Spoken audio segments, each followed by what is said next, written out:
Well,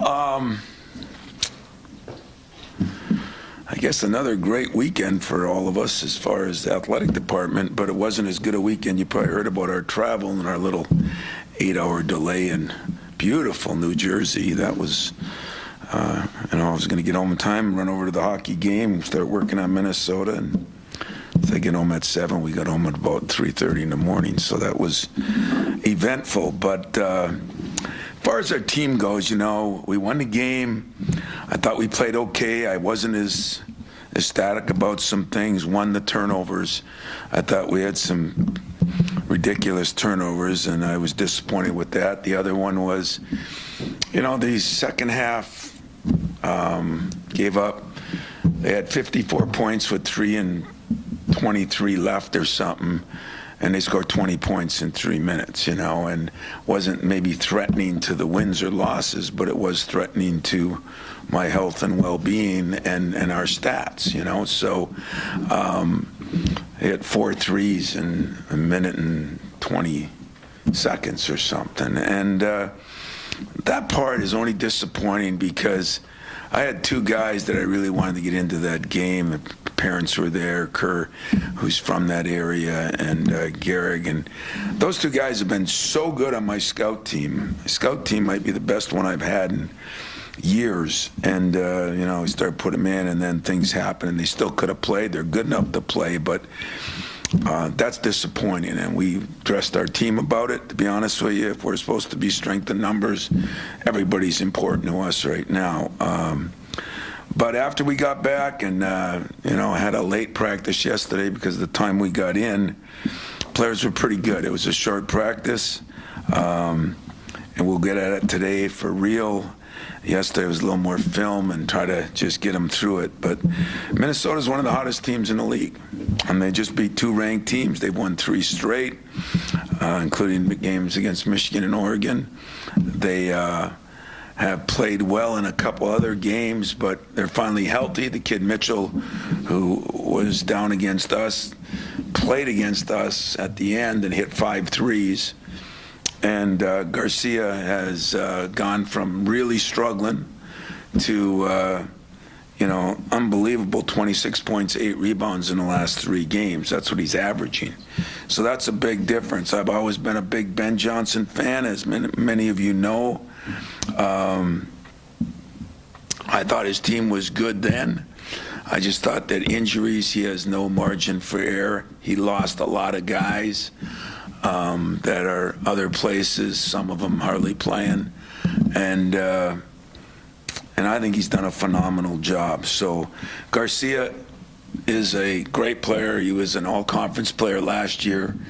He struggled early in the year, a bunch of new people, maybe not new situation for him, but he's really come on the last maybe 6-8 games. In the last 3 games, he's been unbelievable. So for us, it's just a matter of, different guys still not shooting the ball as well as I think we can. I mean, better in the league at 33%.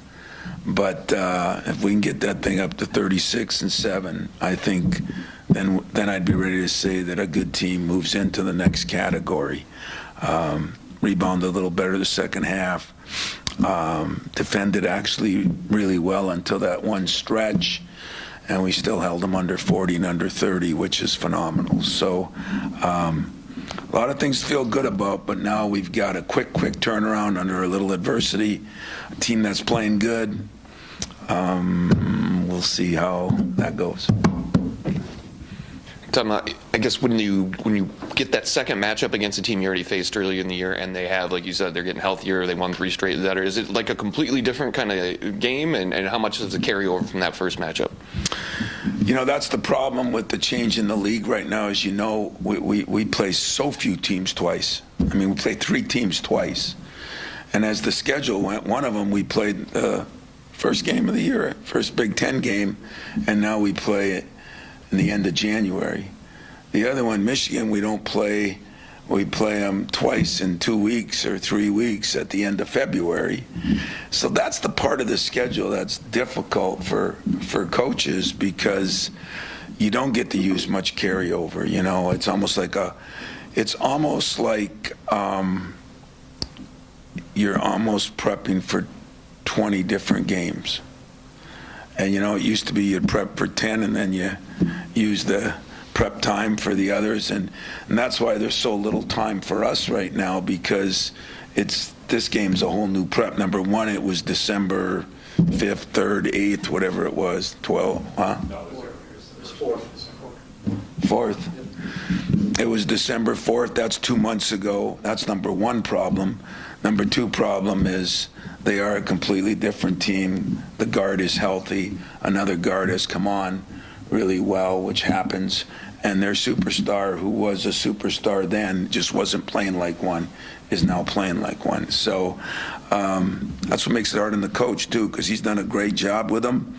And keeping them afloat, I think, tells you what kind of coach Ben is, because it's not easy to do that this day and age. So every prep for us, except the second time we play Michigan, will be like a one-game prep, or first game prep, and that's hard on the assistants, hard on the players. But you know, it's the same for everybody. So I'm cool with it. It's just a new adjustment from other years. Obviously, Jace had a big game. Cohen had a big game. Booker had some pretty impactful minutes. How much are you seeing the in-season growth from these guys, and how difficult is it to maybe kind of assess the ceiling, knowing that there can be even more growth? Yeah, I honestly do think, you know, Jeremy was playing real good. He didn't play bad. It just wasn't one of his best games, you know, with the turnovers and that, and you know, a few defensive laps. And he's a very good defensive player. Trey is still shooting it better, but not like he was last year, so that's coming on. In Jason Cohen, you know, those two are roommates. I think they've continuously gotten better throughout the whole year, you know, and we just got to keep getting the ball in their hands in different ways, and they've got to continue to be aggressive. I thought both of them were more aggressive in the last game.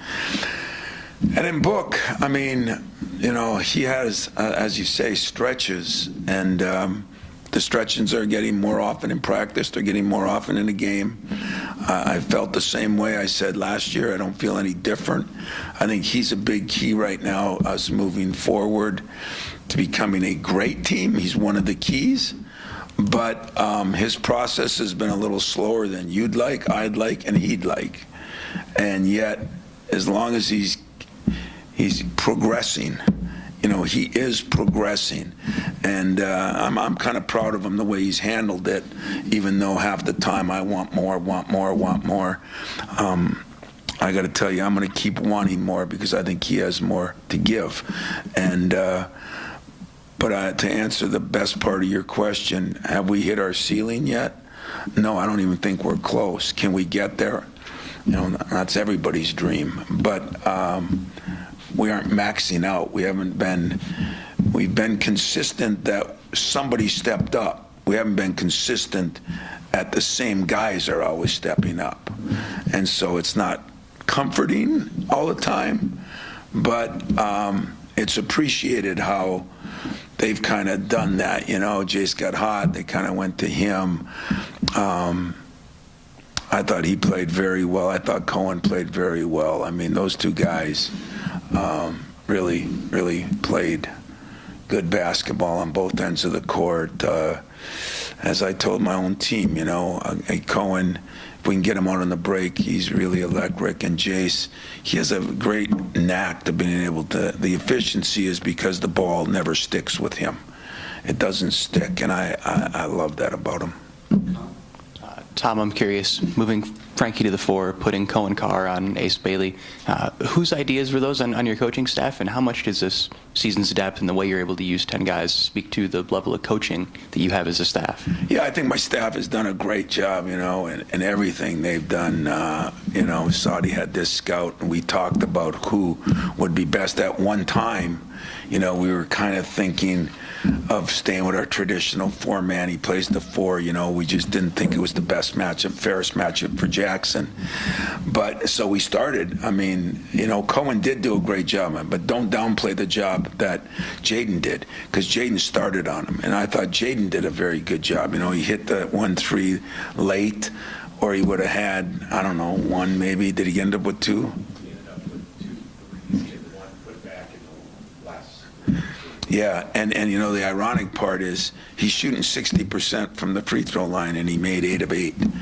But I thought both guys did a good job. One was quicker, and Jaden, and then when you come in there with Cohen, he's strength. But if there's an area Cohen's grown the most in, Jaden's improved on his defense, but Cohen improved by leaps and bounds. He's rebounding better, starting to block a few shots, and he's defending, and we can defend him against different guys. And Frankie, he's got to get used to. He's going to play both, but he's got to get used to it. But he has been a good addition on that, and we just got to get him more comfortable doing it. We're interchangeable, and give the players credit and the assistant coaches, not the head coach, credit that we've adjusted to different things and been able to do that.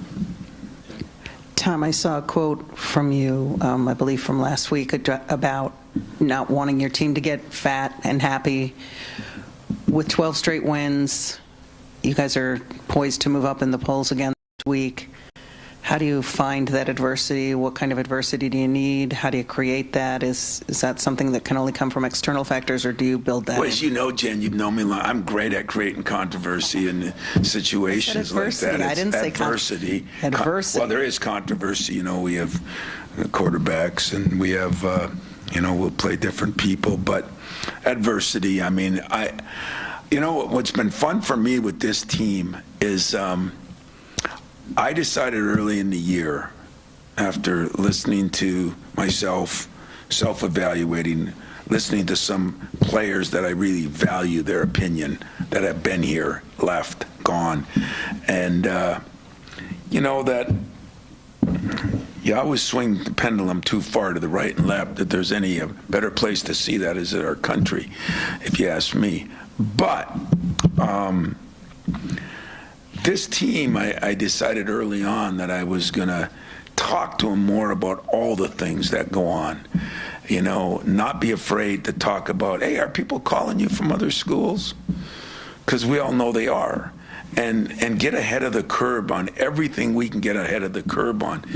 And I think that gives them a little ability to have some even more ownership in the team and in the program. Let them know what I'm thinking. Let them know what I'm going through. And without being overburdened with it, I think that's helped.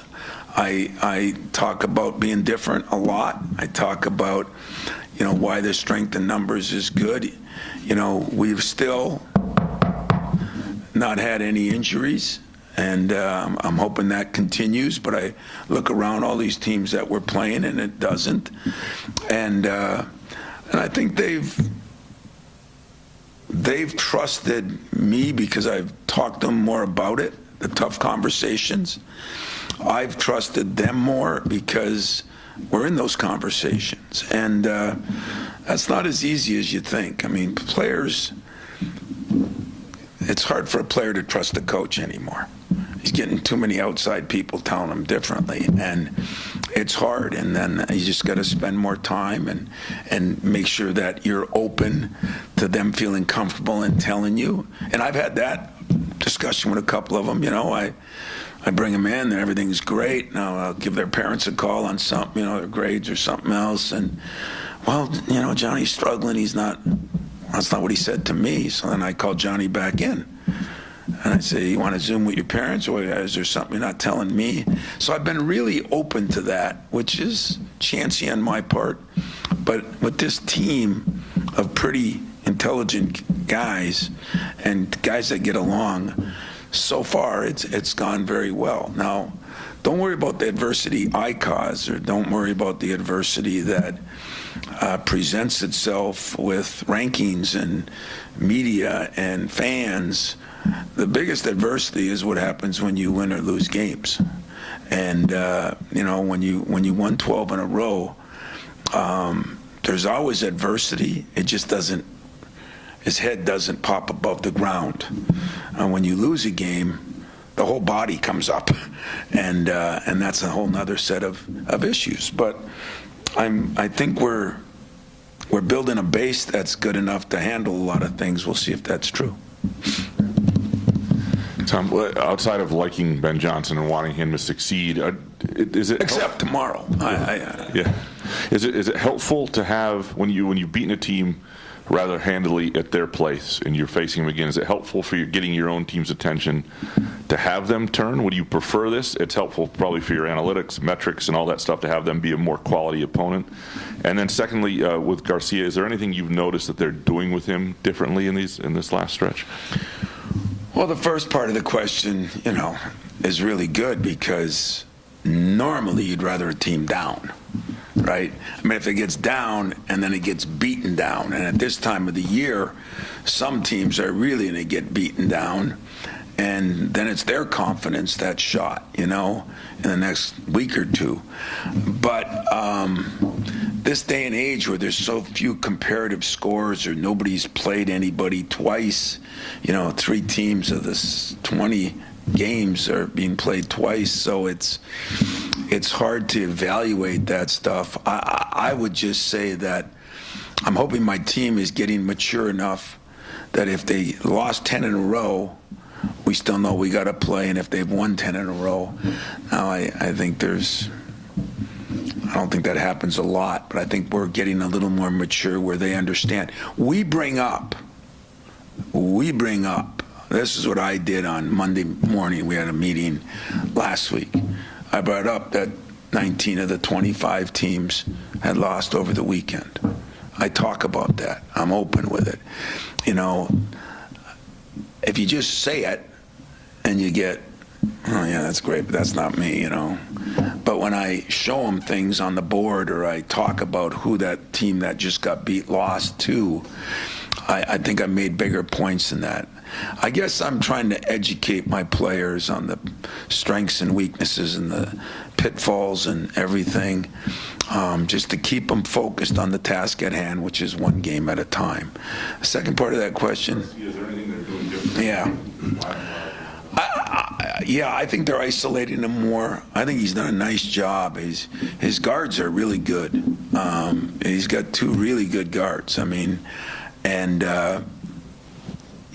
think they're isolating him more. I think they're making sure he has more touches. They're getting him the ball in the post. They're getting him the ball on the perimeter, and they're getting him the ball in the mid post. And he's skilled enough putting it on the floor. He shoots it well enough from the 3. He's getting to the free throw line. So I think he's done a phenomenal job of having his guards that are really good, keeping them involved, but making sure that his superstar is touching the ball some, and he is touching it a lot. Sounds to me like even though player relationships become pretty natural for you, that you're working harder at player relationships than you've ever had to? Oh, by far, because, I do know that probably the biggest pitfall, and I've done such a good job of not talking about my 2 favorite subjects, the NIL and the transfer portal, but the biggest pitfall always has been over the transfer portal, not because of a kid transferring at the end of the year. It's because the number of people that are calling these kids during the year. And I remember Matt Painter in one of my Zoom calls on the committee I was on, and we brought it up there about our own staffs, making sure they're not doing it. And a couple coaches said, well, I don't know that's happening. And paint went off, yeah, we all know it's happening. And you think of a kid, it's very difficult to focus in on what you got to do when you got people telling you what you can do somewhere else. Well, you can throw 10 touchdown passes here. You can, we forget as we get older. we were a little more impressionable at 20 than we are at 50 and 60 and 70. You know, it's just the way it is. So spending more time on that stuff, 100%. Getting more dividends out of the time I've spent, 100%. And it really, what it's helped me with is you do have deeper relationships with guys, and you get to talk to them about their stuff. You know, yeah, I know people are calling you. Yeah, I know this is happening. You have to deal with this. So it's not just basketball on the court, you know. I think the guys have been great with it. And I you know, we don't beat it to death. It's not every day, but it's the subtleties that hopefully keep them trusting me and me trusting them, because that's really, at the end of the day, where basketball has changed from the Judd and Bob and Gene and Clem days in the Big Ten to the Tom and Matt days of the Big Ten is, you know, it was 90% basketball, a little recruiting, and, you know, whatever else you wanted to do. And then it got to be, you know, recruiting got to be more important, and now the development of players, I think, has taken a hit, and I think that people spend more time on other things dealing with basketball, but not on the court stuff. That's kind of sad, but true. But if I got to do it, I'm going to do whatever I got to do to make it better for them. Don't get ticked off at me. I'm always ticked off. I know. You're 17-2. You're 8-0 in the league. I don't think you even thought you could do that. So where's the ceiling? Well, you're right about some of it, which it's surprising to me that you are right about more than one thing, but we are 17-2. We are 8-0 in the league. And did I think we would be there? No, I didn't. So you're right on three things. Where's the ceiling? If you can tell me, I'd tell you. I don't know where it is. I mean, I think this. We are not maxing out. We are not winning games because we hit 12 threes, like some teams are. We are not because we've just done some. We have been pretty steady. We've been, we haven't had any real lows. I am to say we've had the highest highs, but we've been pretty consistent. And I think you're going to see, you know, Jeremy, who, you know, didn't play, was out 8 months. You know, his basketball is going to get better. Jace, his basketball, you know, his feel, he's got a great feel for the game, but his, you know, even being more aggressive and us going to him more is going to get better. Trey is getting better, you know. There's no question that Cohen has gotten a lot better, but he's still got room to go, you know. Our bigs inside, one of our concerns, Jackson struggles a little bit lately. He struggled a little bit more. He was a monster on the boards and doing this and that, and some of it is teams figure you out, some of it they put more emphasis on you.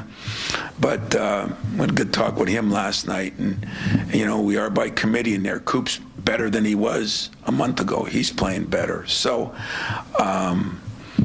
you know, we're getting a little more out of Frankie. He was struggling early in the year. So I think our ceiling's still high. I just want to see when some adversity hits, how we handle it and what we do with it and how everybody handles it. I mean, I think most people, including Tom Izzo, predicted even a month ago that even at the beginning of the year, I said, you watch 5 losses will win the league. I haven't changed any. That's not sounding too good for us because we don't have any right now, but I still believe in what I believe in, and hopefully I'll try to make sure it doesn't happen to us, but I think that's the way it is right now. Hey, Tom, like the last several questions have kind of been on the theme of managing success. I'm just curious to know specifically, when managing highs and lows, is the emotional sacrifice the same managing the lows just as the highs? And how would that work from a universal principle standpoint to the boardroom, to a team, to a business, when you got success and you're trying to manage that? To the emotional, you mean with the players? The players, even for you, like if you're having a tough time and how you got to dig in a certain way, is it the same comparison? Even with, you know, it'll sound crazy, but I tell a player this all the time, that if we lose a game, you'll probably see the lights on in the building even later than they normally are. But when we win a game, the lights are still on in the building late. So I try not to change a lot during that period of time either. What I have to do now is be aware of what's going on outside the world, because they all get to these kids so much.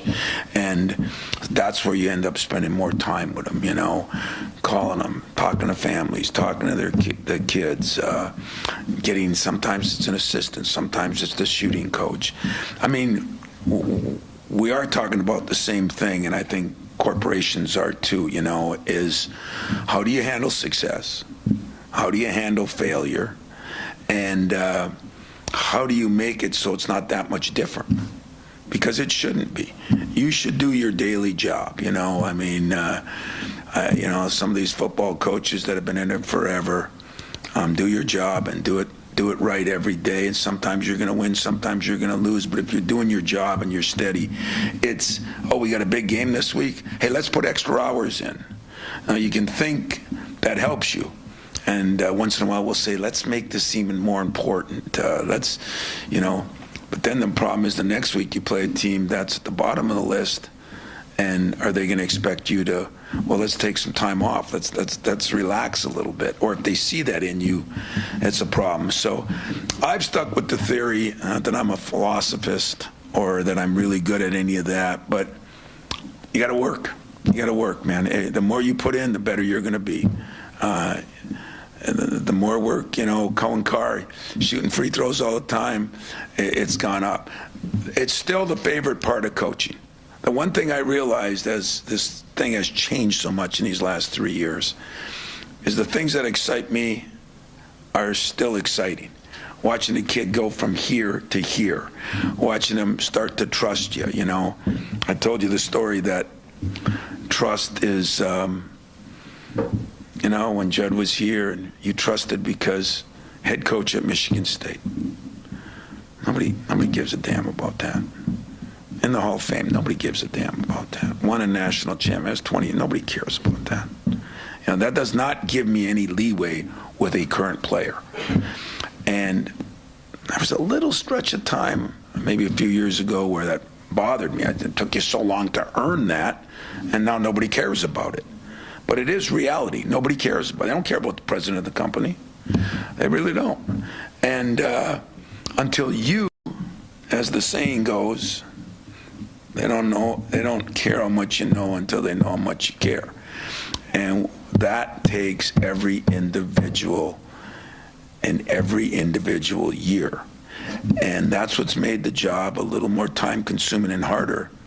But when you see a Cohen Carr, when you see a freshman like Jace is just blossoming, when you see Jeremy go through his injuries and really has done more than I thought he would do in a year, that is rewarding. When you see Jackson Cooper change his body and everything, Jackson Kohler, and everything goes better, that is rewarding. And that's how I get my new rewards. It's not as much even myself on whether we win or not. It's seeing a player get better, and usually if the player gets better, you win more games.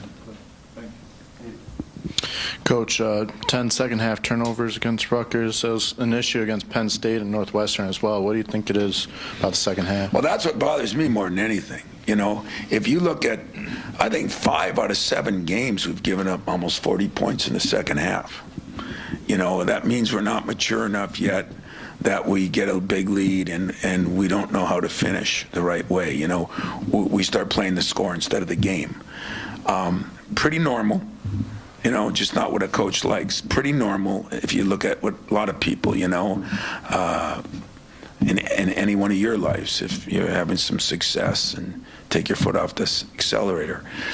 The turnovers in the last game, there was 3 of them right at the very end, and so if you're at 10 or 11, you say it's pretty good, and then you get to 15 and you say, it just tilts it so much.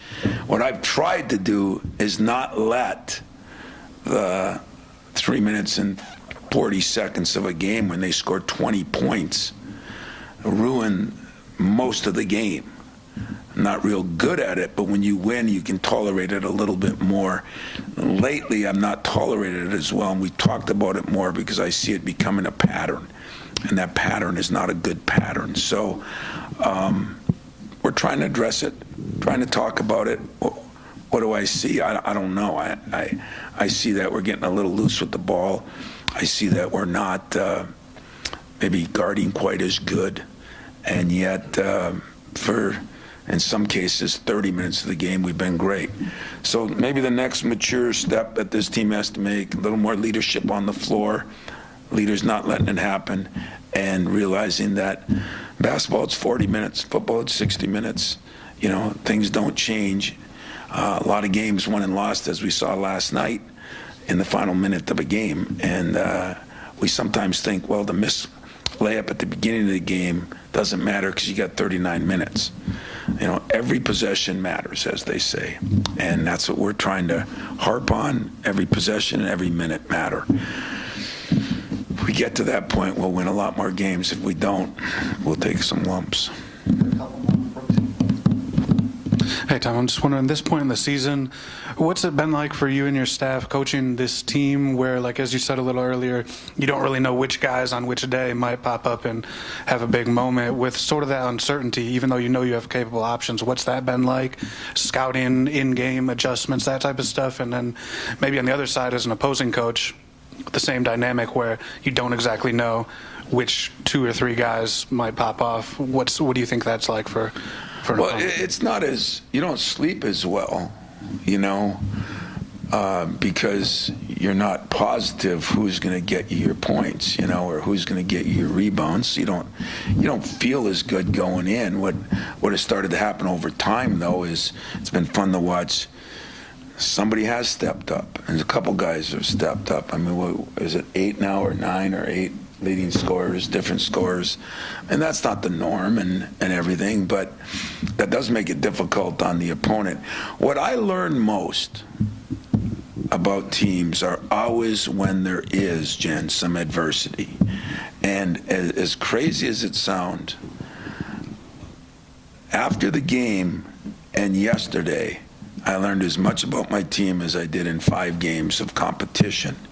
Because we pulled into this airport, we were going to get home at like 6:30. Some of the guys were going to go to the hockey games. Some probably had a date. Some probably, you know, it was going to be enjoyment. And we sat on that tarmac for an hour or so, and then they decided it's going to take longer, and boom, boom, boom. And I was trying to explain it to the players, and I said, you know, we're going to watch film.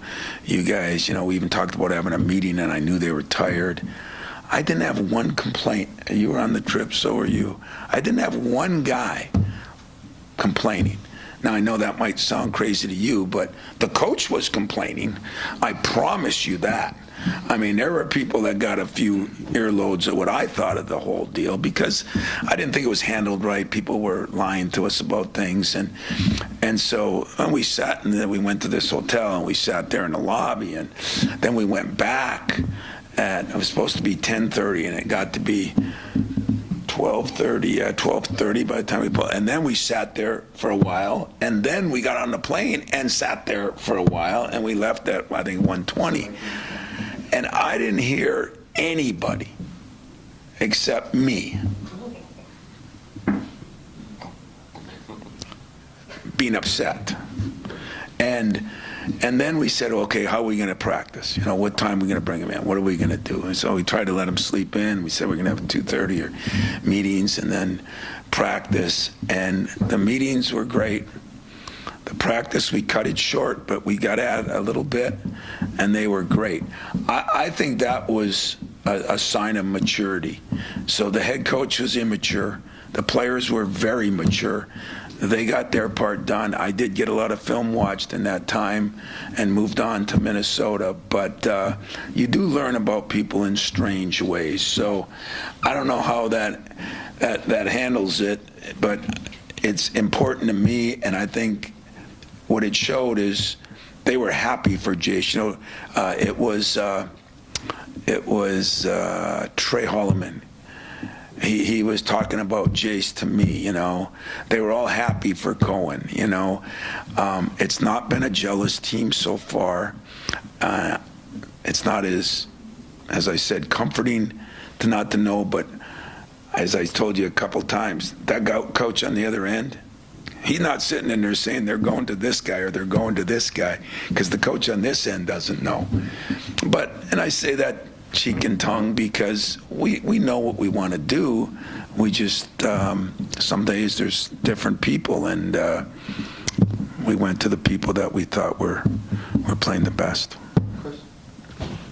Just wanted to, if you had any update on Carson after it kind of looked like he tweaked his ankle, and I want also with him and Jackson in his game against Garcia, just what they've done the last couple of years defending him.